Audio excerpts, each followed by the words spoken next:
그리고 혁신, 그리고 미래 세 가지를 제시를 했습니다. 이 민주주의라고 하는 것은 어쨌든 이 학교와 교육청, 교육행정에 있어서 새로운 변화를 말하는 것으로서 학교나 교육청이 민주적 공동체가 되어야 한다고 하는 겁니다.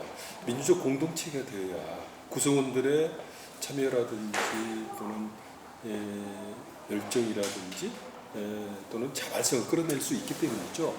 구성원들의 참여와 열정과 자발성이 발휘될 때 되겠습니다. 물론 이게 만만치는 않습니다. 그러나 교육감 의지가 확고하기 때문에 우리 교사들이라든지 교육청 직원들도 거기에 맞추어서 혁신하려는 노력을 게을리 하지 않고 있다라고 판단하고 있습니다. 그 말씀을 하실 때는 굉장히 열정이 넘치셔서 침도 튀었습니다. 그럼 이제 4차 산업혁명 정말 시대가 요구하고 있는 것 같은데 아까 좀 감독께서 말씀하신 근거에 의하면 정말 좀 발맞춰서 많이 가야 되지 않겠습니까? 근데 학교 현장에서는 무엇을 준비하는지 저도 좀 배우고 싶어요. 4차 산업혁명 시대가 요구하는 그런 인재를 양성을 해야 되거든요. 저는 교육 미래는 교실에 있다. 우리 사회의 미래는 교실에 있다라고 생각하는 겁니다. 저는 교실이야말로 교실에 학생들의 지적 능력이라든지 인성이라든지 사회성이 키워지는 곳입니다. 그래서 이 평가와 그리고 수업이나 교육 과정에 있어서 전반적 혁신이 일어나야 된다고 합니다. 수업 방법도 구태연한 방식이 아니라 새롭게 학생 중심, 참여 중심, 활동 중심으로 바꿔줘야 되고요. 평가 같은 것도 기존에 있는 뭐 오지선다형이나 그런 것이 아니라 과정 중심의 평가로 이렇게 바꿔줘야 되고, 교육 과정도 재구조화해서 그 지역의 상황이라든지 아이들의 조건에 맞게끔 교육 과정도 바꿔줘야 됩니다. 일찍이 미국의 유명한 교육학자인 존 듀이라고 하는 분은 이렇게 말씀하셨어요. 오늘의 학생들을 어제처럼 가르치면 그것은 아이들의 내일을 빼앗는 것이다. 엄청 의미심장한데 정말. 예. 이게 좀 정말 변화를 많이 갖고 4차 산업혁명처럼 교육을 좀 하라는 건가요? 예, 그렇습니다. 그래서 4차 산업혁명의 핵심은요, 교실에서, 학교에서의 교육활동, 수업의 혁신적인 변화입니다. 저는 사람들이 인성 이야기 하잖아요. 네. 그 인성이라고 하는 것이 다양한 체험학습이라든지 다양한 프로그램을 통해서도 물론 길러지겠지만 그보다 더 중요한 것은 교실에서 수업이라고 하는 거예요. 네? 옛날식으로 그냥 주입식으로 하고 문제풀이식으로 그렇게 수업을 하면은 수많은 아이들이 뒤처지고 소외됩니다. 네. 학생들의 활동이라든지 학생들의 창의성이 드러날 수 있는 다양한 수업 재료라든지 방식을 통해서 하게 되면 학교에서 좋은 아이들, 싸우는 아이들 많이 없어집니다. 그래서 교실을 중요시하는 거고요. 교실에서 성장과 배움이 일어나야 되고 호기심과 질문이 가득 찬 그런 교실로 만들어야 된다. 그래서 저는 계속해서 수업을 강조하고 있고 수업의 혁신을 요구하고 있는 결론은 수업의 혁신을 요구하는 건 결론은 4차 산업을 좀 준비하는 거라고 제가 해석을 해도 될까요? 바꿔야 될 것 같습니다. 저는 그동안에 교육의 효과는 100년 간다 이렇게 막 주장을 하고 있었거든요. 그래서 저는 교육을 굉장히 좋아합니다, 사실은. 그런데 모든 교육은 교실 안에 있다. 이제 그러려고 하면 사실은 교원의 권위 향상과 업무 부담이 저번에 우리 지금 전국교육감님께서 전국교육감협의 회장님이시잖아요. 그때 이제 서울에 오셔서 저희랑 방송을 좀 하셨어요. 근데 그때 제가 어떤 말을 기억하고 있느냐면 제발 교육부 저기 업무 좀 응? 줄여라 막 이런 말씀을 아주 강하게 하시는 게 지금 기억나네요. 교육감 그런 걸 노력을 하고 계신지. 예, 저도 공감을 해요. 교사들이 온전하게 학생 교육에만 전념할 수 있는 환경을 만들어줘야 됩니다. 근데 지금 보면 학교 선생님들의 수업과 생활지도 이외에 해야 되는 일이 너무 많습니다. 그래서 본연의 그런 수업이라든지 학생 지도에 좀 소홀히 되고 있거든요. 그래서 저는 교사들이 온전히 교육 활동에만 전념할 수 있는 환경을 만들기 위해서는 교사의 업무를 줄여주자. 그래서 아주 그동안의 관행적인 그런 사업, 그 과시적인 실적 중심의 그런 사업을 과감하게 좀 이렇게 폐지 내지는 축소를 하고, 또한 전남교육청 같은 경우에는 교사들의 행정 업무를 시군교육청에 있는 학교 지원센터로 이관해서 거기에서 맡아서 함으로 인해서 교사들 업무를 줄여주는 거죠.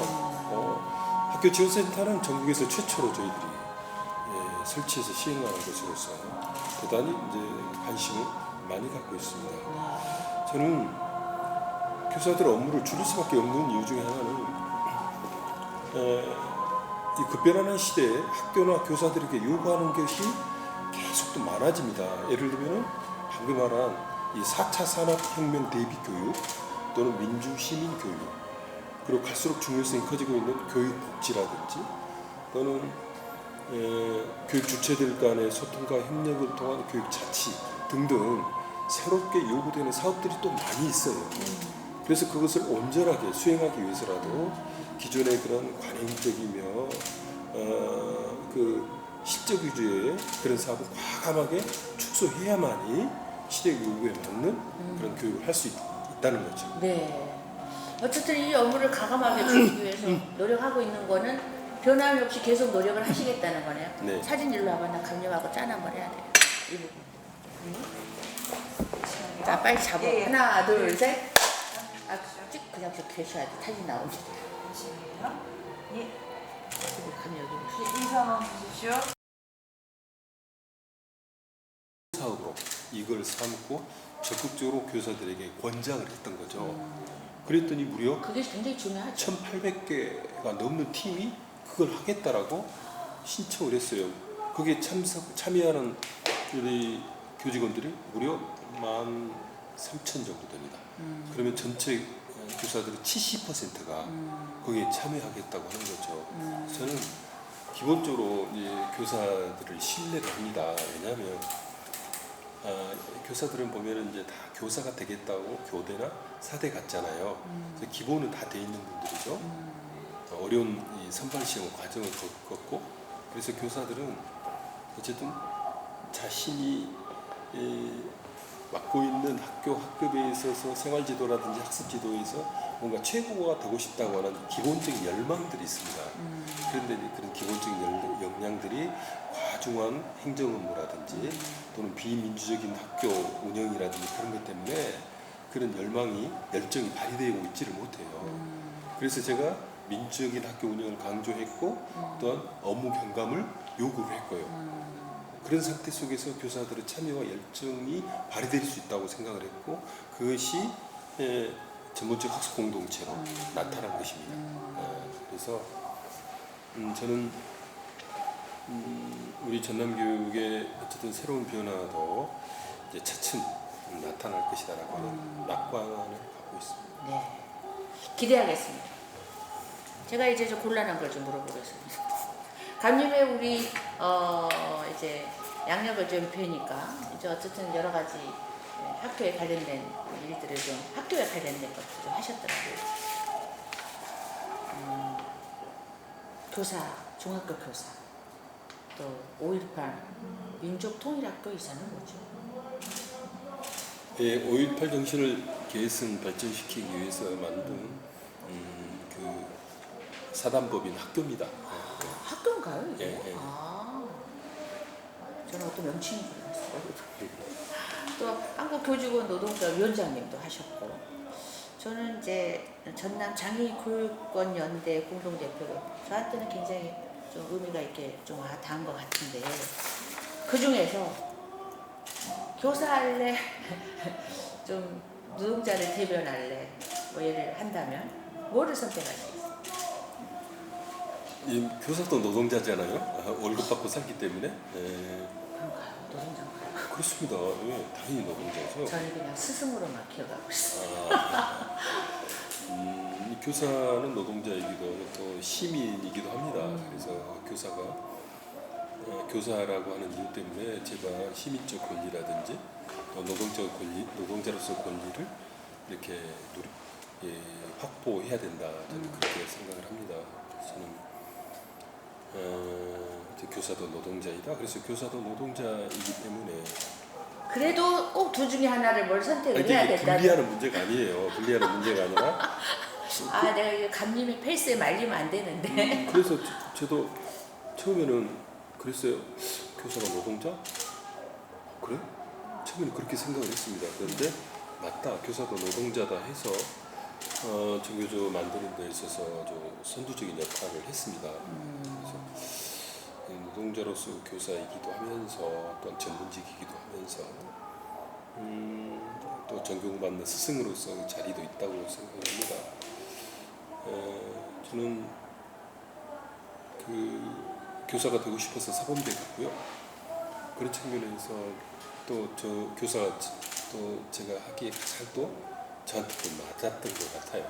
그래서 교사가 된 걸 한 번도 후회한 적이 없고 끊임없이 정말 좋은 교사가 되고 싶다, 좋은 선생이라고 불리고 싶다라고 하는 생각을 하고 있었어요. 그래서 그런 과정 속에서 제가 이제 전교조 활동 열심히 하고 전교조 위원장도 하고 지금 이제 교육감이 됐습니다만은 항상 지금도 이제 교사 입장에서 교사가 최선을 다해서 정말 존경받는 그런 학교 풍토를 만들고 그들이 역량을 발휘할 수 있는 그걸 도와주는 그런 사람, 그런 교육감이 되고 싶다라는 생각을 항상 하고 있습니다. 네. 그렇다면 이제 교사로 제가 집중적으로 묻겠습니다. 교사를 한다면 교육감 된 지 1년 지났습니다. 그래서 전남교육의 변화를 바라는 도민들의 열망을 잘 알고 있고요. 그래서 저는 혁신 전남교육으로 답하겠다라고 말씀을 드렸습니다. 전남도 교육 여건이 전국적으로도 가장 안 좋은 곳에 속합니다. 때문에 도민들께서 전남 교육에 대한 신뢰도 좀 부족하고 불만이 많은 것도 잘 알고 있습니다. 그러나 지난 1년을 통해서 우리 전남교육이 한 단계 비상할 수 있는 그런 기본, 주춧돌, 토대는 만들었다고 생각을 합니다.